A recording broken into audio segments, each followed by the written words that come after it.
Hi everyone, how are you. I hope आप सभी लोग अच्छे होंगे। मैं आप लोग का होस्ट नीरज गुप्ता इस वीडियो में आप लोग का हार्दिक स्वागत करता हूँ।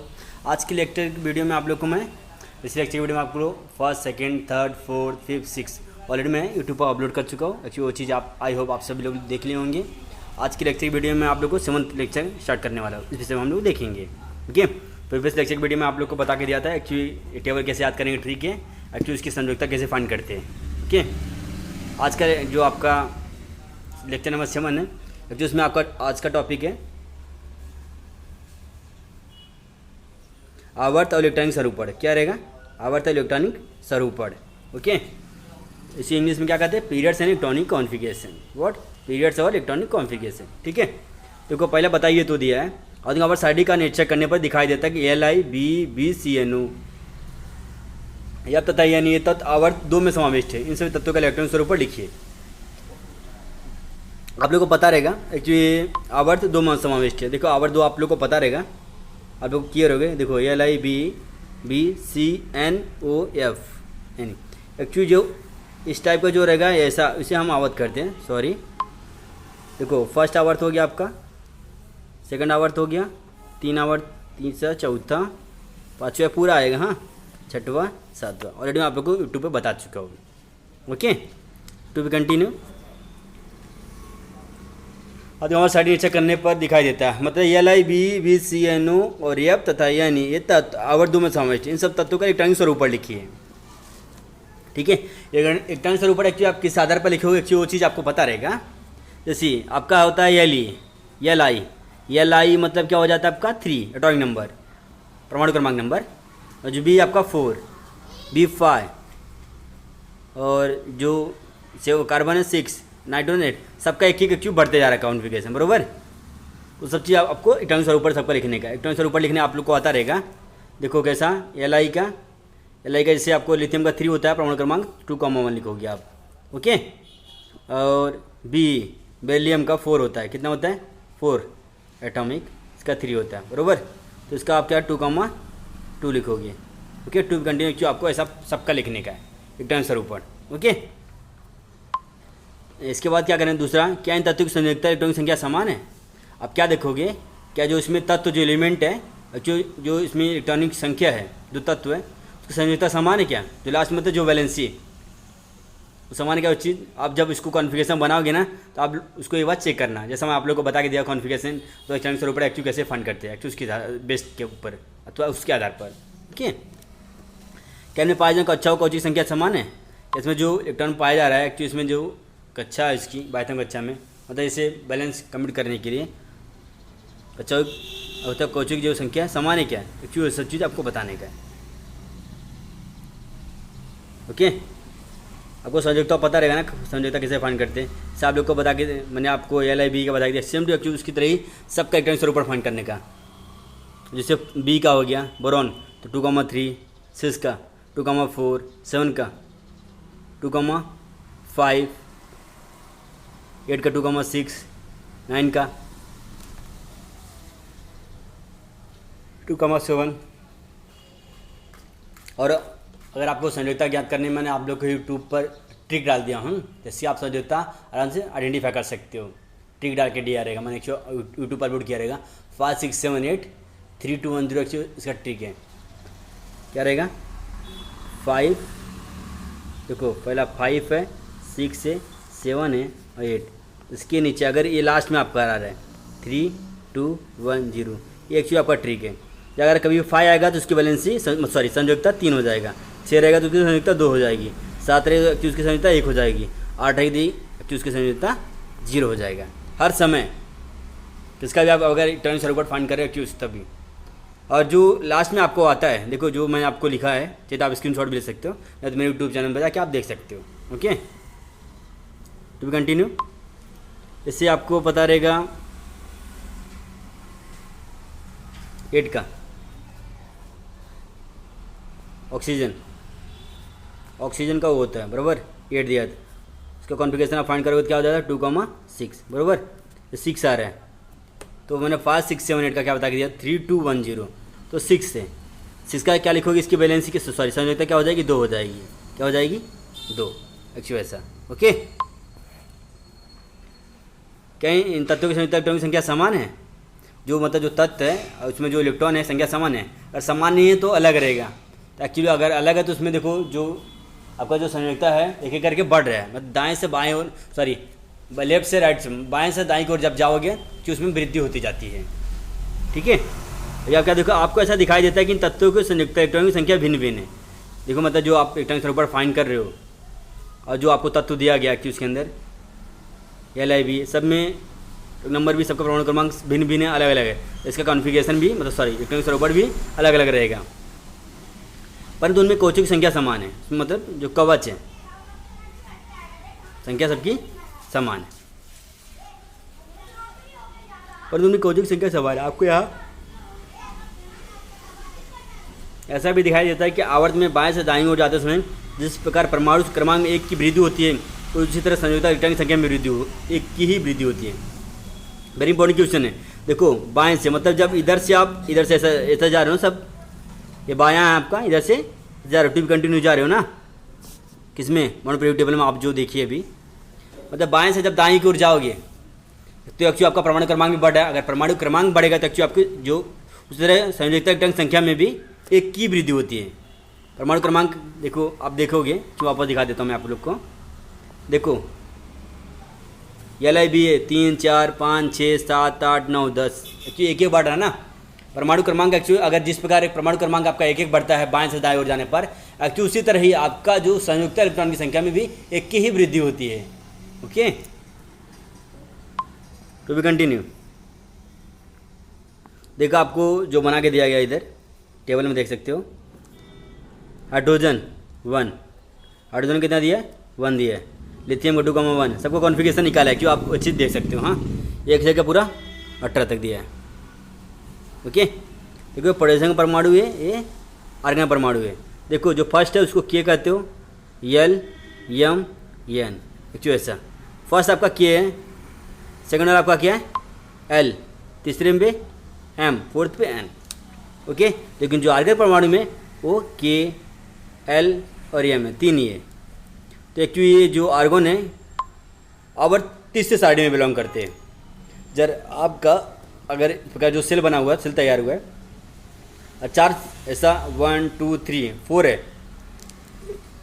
आवर्त चौथी साइड में बिलोंग करते हैं, कनेक्टेड रहते हैं। अब देखो चाहिए तो आपको मैं दिखा सकता हूँ, वापस देख लो। जो पोटेशियम आपको देखो ये चौथे आवर्त साइड में दिया है, बरोबर क्या के समझ मारेंगे नहीं एक्चुअली आप लोग को। देखो जो पोटेशियम दिया है चौथे आवर्त साइड में दिया है, इसलिए 4 बार। जो आपको पोटेशियम सॉरी आर्गन जो दिया गया है तीसरी मतलब तीसरे आवर्त साइड में बिलोंग करता है, एक्चुअली उसके लिए KLM 3 सेल लगेगा। ओके, आवर्त साइड को बड़ी बिलोंग करता है। ठीक है, इससे स्पष्ट होता है कि जिन तत्वों में इलेक्ट्रॉन की संख्या समान होती है वो तत्व एक ही आवर्त में होते हैं।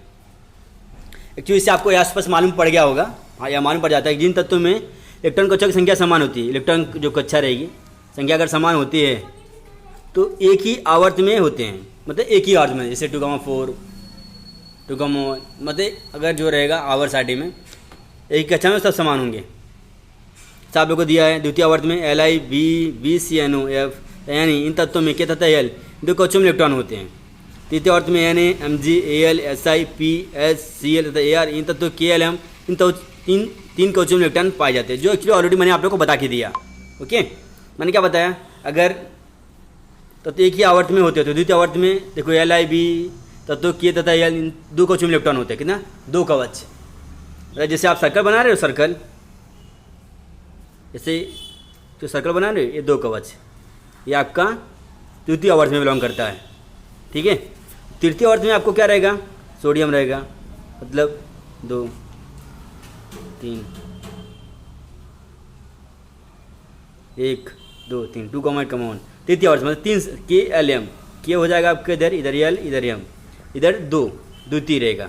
ठीक है, आई होप आप लोगों को समझ में आ गया होगा। अभी 3 कवचों में इलेक्ट्रॉन पाए जाते हैं, ये 3 कवच में इलेक्ट्रॉन पाए जाते हैं, 1 2 3, इसमें 2 कवच में इलेक्ट्रॉन पाए जाते हैं। देखो इसमें आप कुछ बनाओगे, इसमें बनाओगे ना कि उससे आप इलेक्ट्रॉन कहते हो जो पाया जाता है। कवच मतलब प्रोटेक्टिंग कवर है, जो मतलब एक्चुअली सिल्क को बचा कर रखता है।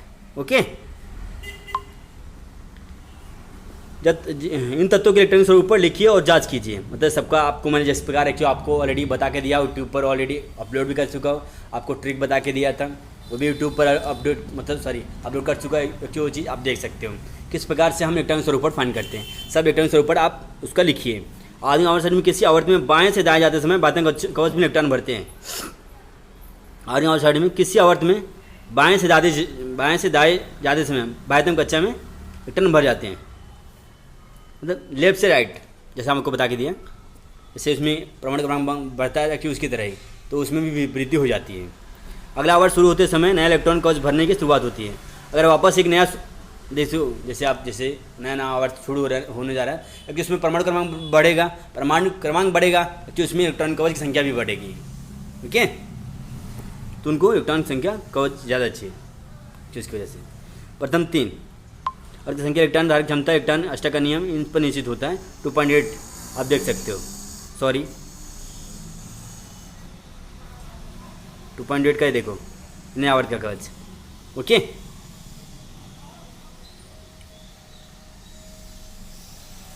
देखो KLM इन इलेक्ट्रॉनिक कवच के लिए एन का मान क्या है। इलेक्ट्रॉनिक कवच में अधिकतम कितने इलेक्ट्रॉन होते हैं, सूत्र लिखिए। देखो आपको जैसे प्रकार मैं टेबल बता के दिया, जैसे KLM इन इलेक्ट्रॉन कवच के लिए एन का मान क्या है। KLM में 1 2 3 बस 3 ही होगा। ठीक है, एन का मान एक बार 1 रहेगा, एक बार 2 रहेगा, एक बार 3 रहेगा। इलेक्ट्रॉन कवच में अधिकतम कितने इलेक्ट्रॉन होते हैं, सूत्र लिखिए। एक इलेक्ट्रॉन कवच में अधिकतम कितने इलेक्ट्रॉन होते हैं, सूत्र लिखिए। सूत्र बताओ, जो एक इलेक्ट्रॉन कवच में अधिकतम कितने इलेक्ट्रॉन होते हैं। 2 8 दिया ना आपको, 2 8 18 32। स्टार्टिंग में 2 रहता है, दूसरे बार में 8 रहेगा, तीसरे बार में 18 भी हो सकता है, चौथे बार में 32। एक्चुअल ऐसा। ओके, KLM इन कवचों की अधिकतम इलेक्ट्रॉन धारण क्षमता कितनी है वो ज्ञात कीजिए। KLM इन कवचों की जो अधिकतम इलेक्ट्रॉन धारण क्षमता है कितनी है। सर ज़्यादा से ज़्यादा जो इलेक्ट्रॉन धारण क्षमता है कितना होना चाहिए या कितना होता है वो चीज़ थोड़ा याद कीजिए, जो दिया आपको देख सकते हो। कवच इलेक्ट्रॉन धारण क्षमता अनुसार पहले आवर्त में 2 तत्व हैं, दूसरे आवर्त में 8 तत्व हैं। क्या, पहले आवर्त में 2 तत्व देख रहे हो, आप देख सकते हो। पहले आवर्त में 2 तत्व हैं, दूसरे आवर्त में 8 तत्व हैं, तीसरे आवर्त में भी 8 तत्व हैं। अगले आवर्तों के इलेक्ट्रॉन भरने की क्रिया में नियंत्रित करने कुछ घटक का विचार हम आने वाली अगली कक्षा में करें, नेक्स्ट स्टैंड में आप करोगे।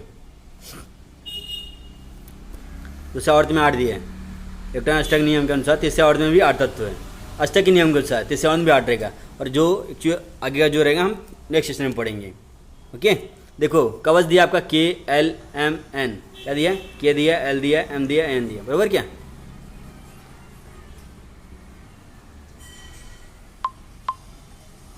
तो पहले आपका एक बार इसमें L ले रहे हो नंबर संख्या 2 3 4, तो 2 गुणे 1 का स्क्वायर, 1 का स्क्वायर करेगा तो 1 ही हो, 2 गुणे 1 करोगे 1 करोगे तो 2 हो जाएगा।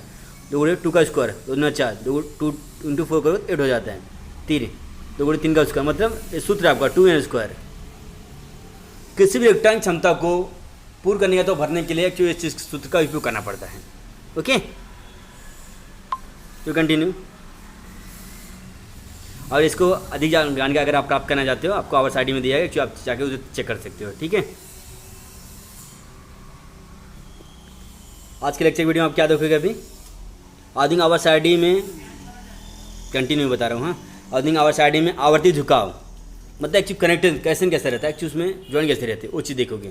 Period trends in modern period table, तो हिंदी में क्या करते हैं, आधुनिक आवर्स आईडी में आवर्ती झुकाव कैसे होना चाहिए, उनके साथ कैसा रिश्ता रहेगा, कैसे कनेक्टेड होना चाहिए, एक्चुअली उसके बारे में आप देखोगे।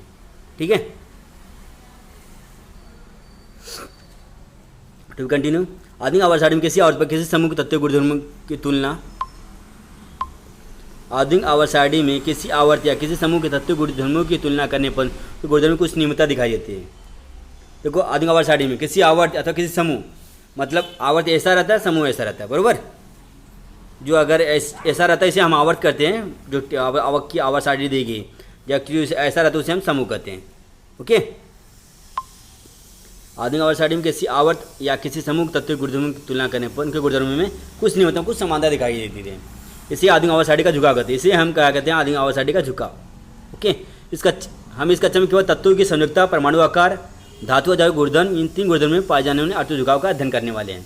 क्योंकि हम लोग किसमें संयुक्ता, परमाणु आकार, धातु अधातु, मेटल नॉन मेटल आपको बता रहेगा, तो उसके बारे में हम लोग विषय में आज अध्ययन करेंगे अभी।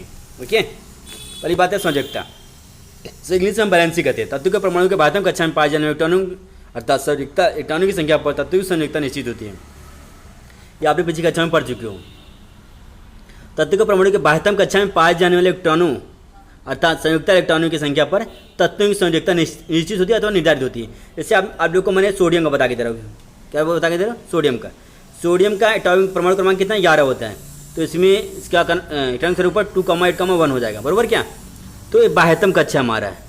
बाह्यतम कक्षा में अगर लास्ट में जो बाह्यतम कक्षा में आएगा अगर एक आ रहा है तो एक्चुअली वही आपकी संयोजकता होगी, एक आपकी संयोजकता हो जाती है। जब आप किसी भी तत्व का अगर इलेक्ट्रॉनिक स्वरूपण निकाल लो, अगर जो बाह्यतम कक्षा में आएगा वही एक्चुअली वो चीज़ आपकी क्या हो जाती है?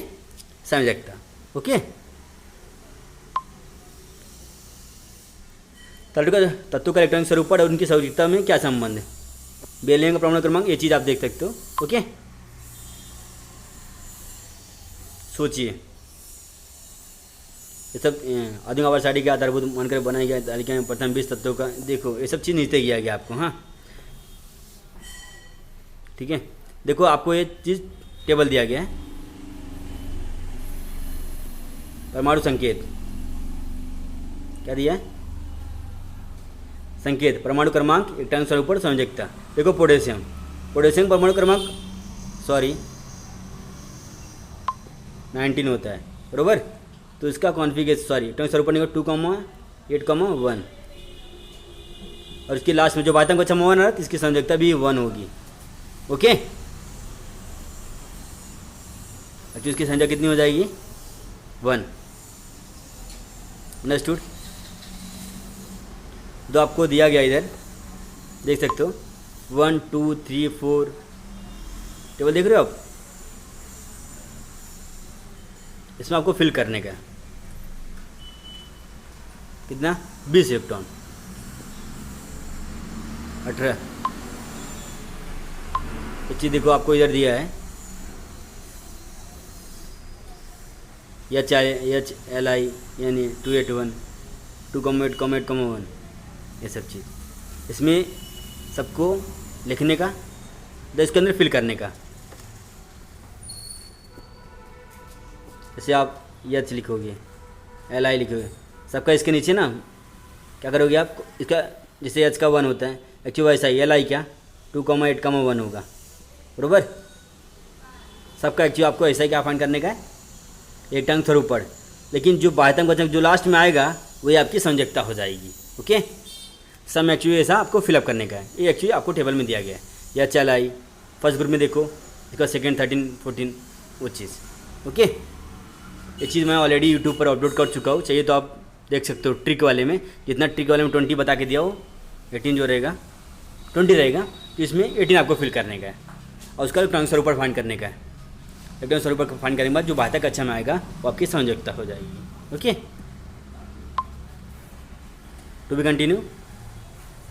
अभी आप क्या देखोगे? परमाणु आकार मतलब एक्चुअली की एटॉमिक साइज क्या होती है। ओके, देखो परमाणु आकार दिया गया आपको। आकार या द्रव्यों का मूलभूत गुणधर्म है, मतलब द्रव से मतलब जो चीज़ जमीन में फैल जाता है उसे हम द्रव कहते हैं। या आपने पिछली कक्षा में पढ़ा है, परमाणु का आकार परमाणु की त्रिज्या द्वारा दर्शाया जाता है।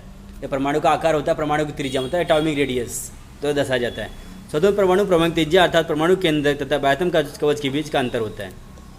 स्वतंत्र परमाणु में परमाणु की जो त्रिज्या होती है अर्थात परमाणु का जो न्यूक्लियस मतलब सेंटर पॉइंट बाह्यतम कवच के बीच का अंतर होता है। इससे आपको पता रहेगा, बरोबर। ये आपका बाह्यतम कक्षा हो रहा है, बाह्यतम कक्षा आपका बाह्यतम कक्षा हो रहा है, सॉरी। ओके, देखो ये आपका ये क्या आ जाता है? सेंटर मतलब केंद्र, न्यूक्लियस। इधर से लेके इधर तक जो है आपका क्या हो जाता है? परमाणु की त्रिज्या। सेंटर से मतलब केंद्र बिंदु से लेके इसके अंदर तक जो आता है उससे आप परमाणु त्रिज्या कहते हो। क्या कहते हो उसे? परमाणु त्रिज्या।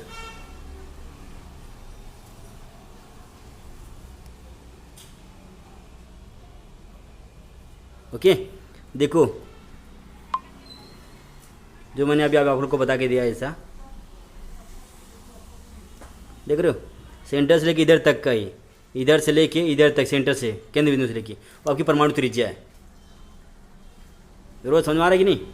परमाणु त्रिज्या तो परमाणु केंद्रक से लेके जो रहेगा आतंक कवच के बीच का अंतर जो होता है वो आपका क्या होता है, त्रिज्या द्वारा दर्शाया जाता है, मतलब उसके द्वारा मालूम पड़ जाता है आपका एटॉमिक साइज कितना रहेगा।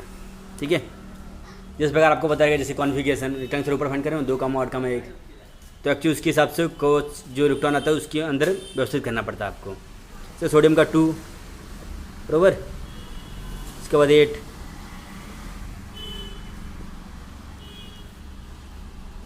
इसके बाद इधर ये 1 बराबर क्या। एक्चुअली इसके ऊपर अगर 19 हो गया, ये आपका सोडियम का है, इसका सोडियम, क्योंकि इसका परमाणु क्रमांक 11 होता है।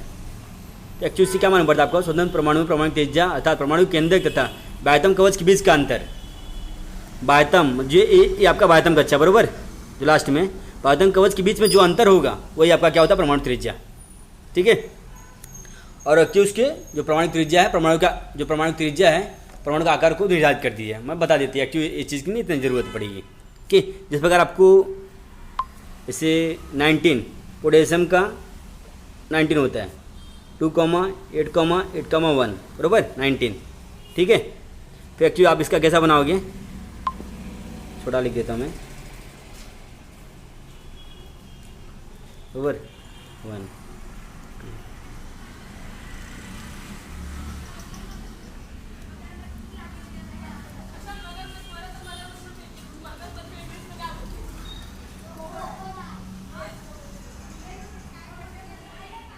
सॉरी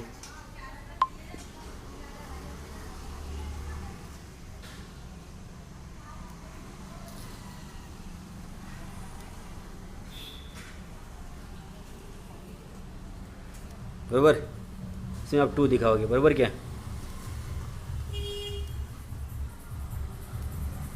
इसके बाद 8,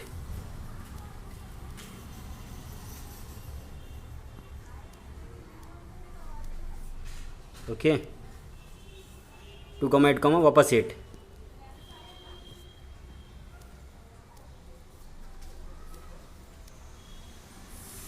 थोड़ा अच्छे से बना लेना आप। हाँ, इसको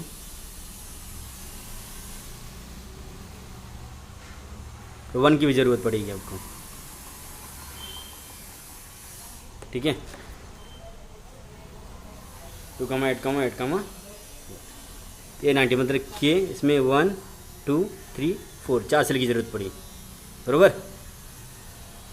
जो उसका जो केंद्रक बिंदु है परमाणु त्रिज्या, देखो ये 4 सेल में तैयार हुआ है आपका, तो उसके बीच का जो आकार रहेगा उसके मतलब टाइम कवच अर्थात इलेक्ट्रॉनिक जो परमाणु त्रिज्या होती है एक्चुअली उसको ऊपर आधारित रहता है।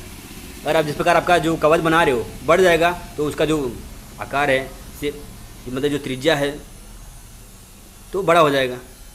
इससे अगर 2 सेल का रहे KLM छोटा रहेगा, KLM रहेगा तो उससे बड़ा हो जाएगा, KLMN रहेगा और बड़ा हो जाएगा। एक्चुअली चीज़ उसके परमाणु क्रमांक पर आधारित करता है। जो परमाणु क्रमांक है इससे क्या मालूम पड़ जाएगा आपका परमाणु क्रमांक के अनुसार जो आपका इलेक्ट्रॉनिक स्वरूप फाइंड करोगे तो उससे मतलब आइडेंटिफाई कर सकते हो उस चीज़ के जो परमाणु त्रिज्या रहेगी परमाणु केंद्र तथा बाह्यतम कवच के बीच का अंतर दर्शा दिया जाता है, मतलब बता देते हैं। एक्चुअली उससे आपको मालूम पड़ जाता है। मतलब फिर इधर आप देख रहे हो केंद्र बिंदु से लेके अंदर तक जो आपको दर्शा रहा है वो आपका क्या है, परमाणु की त्रिज्या। ठीक है, एक केंद्र है एक्चुअली इसके ऊपर। ठीक है, टू कंटिन्यू। अब क्या देखोगे, परमाणु त्रिज्या को व्यक्त करने के लिए नैनोमीटर से भी छोटे ऐसे पिकोमीटर का उपयोग करते हैं। परमाणु त्रिज्या को व्यक्त करने मतलब परमाणु त्रिज्या जो आप दर्शाते हो ना नैनोमीटर से होता है, आपको पता है नैनोमीटर बहुत से बारीक है, उसके लिए पिकोमीटर। तो 1 पिकोमीटर में 10⁻⁻12 मीटर होता है। ओके, 1 मीटर इसको 10⁻12 मीटर होता है।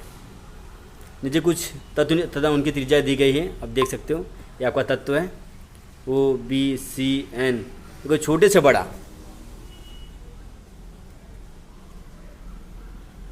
परमाणु त्रिज्या पिकोमीटर में 66, 88, 77 कार्बन का, नाइट्रोजन का 74, बेरिलियम का 1, लिथियम 152। मतलब बाएं से जब दाएं ओर जा रहा है, एक्चुअली इसमें परमाणु त्रिज्या में भी एक्चुअली वृद्धि होती जा रही है। ओके, तो उसकी तरह ही आपको दिखाई देगा सामान्यतः आवर्तन बाएं से दाहिनी ओर जाने पर परमाणु त्रिज्या कम होती जाती है। क्या बता रहे हैं? बाईं ओर से दाहिनी ओर जाने पर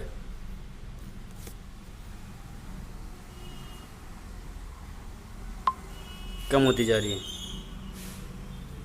ये चीज़ आपको नीचे दिया गया है, ठीक है। एक्चुअली उसके पहले जो आप लोगों को मैंने बताया इधर जो बता रहा हूँ, वो आप जैसे दाएं से बाएं ओर जा रहे हो तो एक्चुअली इसमें त्रिज्या बढ़ रही है।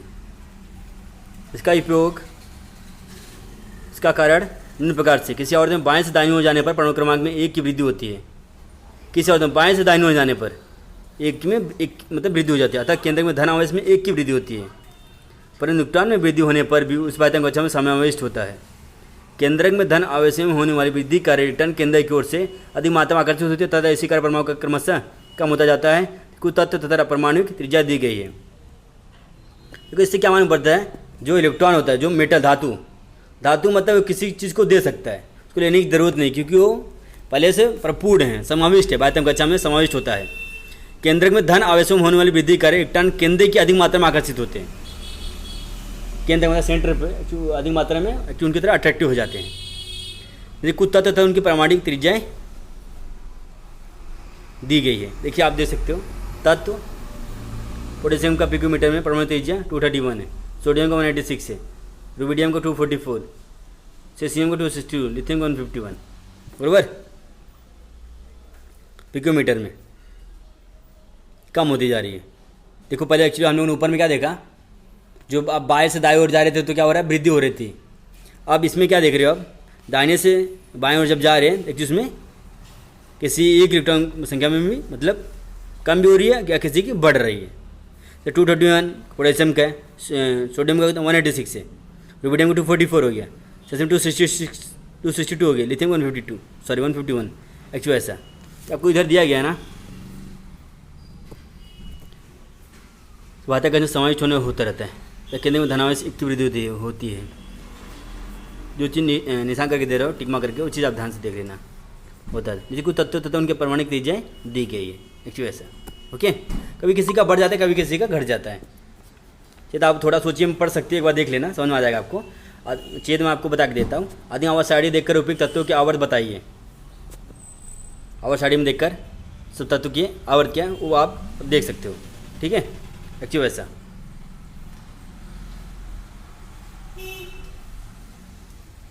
वो तत्वों को उनके प्रमाण त्रिज्याओं के अवरोही क्रम में लिखिए। अवरोही क्रम आपको बता रहेगा, आरोही अवरोही क्रम, छोटा बड़ा घटता बढ़ता क्रम एक्चुअली ऐसा। क्या यह व्यवस्था आधुनिक आवर्त सारणी में दूसरे आवर्त के अनुरूप है? वो भी सबसे बड़ा सबसे छोटा प्रमाण वाले तत्व कौन से हैं? ये चीज़ आप इसमें आप टेबल में और सारणी में जाके एक बार सर्च करके देख सकते हो, या आप एक बार देखो आपको समझ में आ जाएगा। ओके, आज के लेक्चर की वीडियो में बस इतना ही। आप लोग किसी कुछ डाउट है कमेंट करके आप पूछ भी सकते हो। ओके, और नेक्स्ट लेक्चर वीडियो में मैं आपको इस टाइम पढ़ा के दूंगा, क्योंकि एक्चुअली बहुत लंबा हो जाएगा। ठीक है।